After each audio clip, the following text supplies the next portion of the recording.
The International Conference on Men's Issues kicked off last Friday on the Gold Coast in Queensland, so as you might expect, there's a few people involved in the men's rights movement in Australia at the moment, including my good buddies the Honey Badgers, and filmmaker and director of the Red Pill documentary Cassie J. Like any good filmmaker, Cassie's been promoting her new documentary while she's in the country, but it hasn't all gone smoothly. In fact, I'm pretty fucking embarrassed by the way she's been treated by our media. Here's an interview she did on Channel 7's Weekend Sunrise this morning. The director of controversial documentary The Red Pill is in Australia to promote her film, which has sparked protests and been banned by Australian cinemas for being anti-women. Have a look at this smarmy prick Andrew O'Keefe. Hasn't he just got one of those faces? But Cassie J claims that she was a feminist who changed her views on gender equality while making the film about men's rights movement.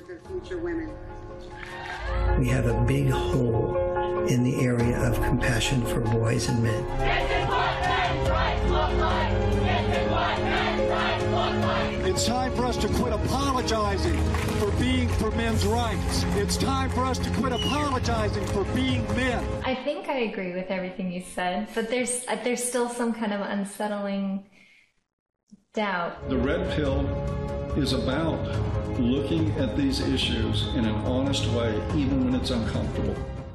The documentary has been slammed by women's groups as misogynist propaganda. The documentary's been slammed by feminist groups as misogynist propaganda, because misogynist propaganda is what you slam it as when you don't have anything real to slam it as. I keep hearing vague statements like this in relation to the Red Pill. What I'm not hearing are statements like, the documentary's been slammed by feminist groups as misogynist propaganda because insert reason here. It's fucking childish. No, I do not support Trump. Why not? Because he's just a loser that is gay and has no life. Why do you think that? Because, do you see his haircut? Okay, I take back that childish remark. At least that kid had the haircut thing to fall back on. And Cassie J joins us now. Thanks for being with us, Cassie. There seems to be two issues here. There is the issue of the film's content that some disagree with, and then there's the issue of freedom of speech. So let's deal with that. Are you dismayed that some people won't be able to see the film and make up their own minds because of the protests, specifically here in Australia?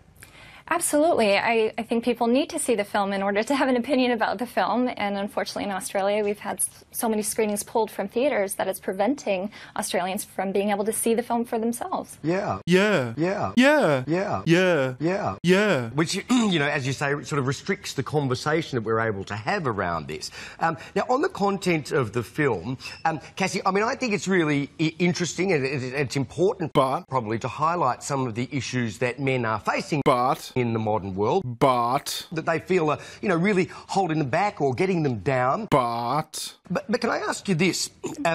If you wanted to make a film about the issues facing the modern man, why did you have to focus on the views of these extreme misogynists of the men's rights movement, people like Paul Elam? Why do you highlight men's issues by promoting men who minimise women's issues? Well, you have to see the film to see why I interviewed Paul Elam, because I had been a feminist of about 10 years before making the Red Pill movie, and all my previous work was about women's issues or gender, LGBT rights, gay marriage, that sort of thing. I've always been interested in gender politics, and I came across Paul Elam's writings on avoiceformen.com, and I was shocked and appalled and offended as a feminist woman. And so I decided to make a film about a voice for men and the men's rights movement and you know, the large scope of that, because no one had ever made a film about the men's rights movement before. And so I interviewed 44 different people for this film, feminists and men's rights activists. And, you know, it's a very complicated topic when looking at men's issues. It is, you're absolutely right. But it just seems to me that you don't really question their views in the film. Did you see the film? Well, we saw as much as we could because your publicist wouldn't send us the full. You haven't seen the film, have you, Andrew? I sent you the screener link actually to the full film. Okay, so it's gone from your publicist wouldn't send the full film to you sent it to us at 9 o'clock last night, so we didn't have time to watch it. So we watched as much as we could, yeah. But you could also buy the film on Google Play, Vimeo, and we tried to do that and we couldn't. Be that as it may. Okay, so now you tried to buy it on Google Play, but you couldn't. Let's see. Google Play The Red Pill. Bang.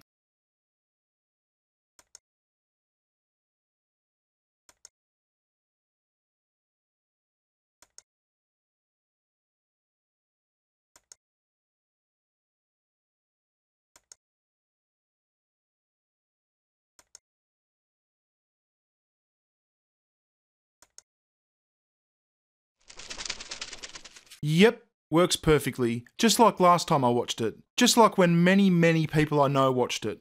You guys should be ashamed of yourselves. You're incompetent and dishonest, and to top it off, you're incredibly arrogant. To think that you could pick apart this documentary in an interview with the fucking director without having seen it is unbelievable. It's no wonder my YouTube channel has twice the viewership of your commercial TV show. You're just lazy old media hacks.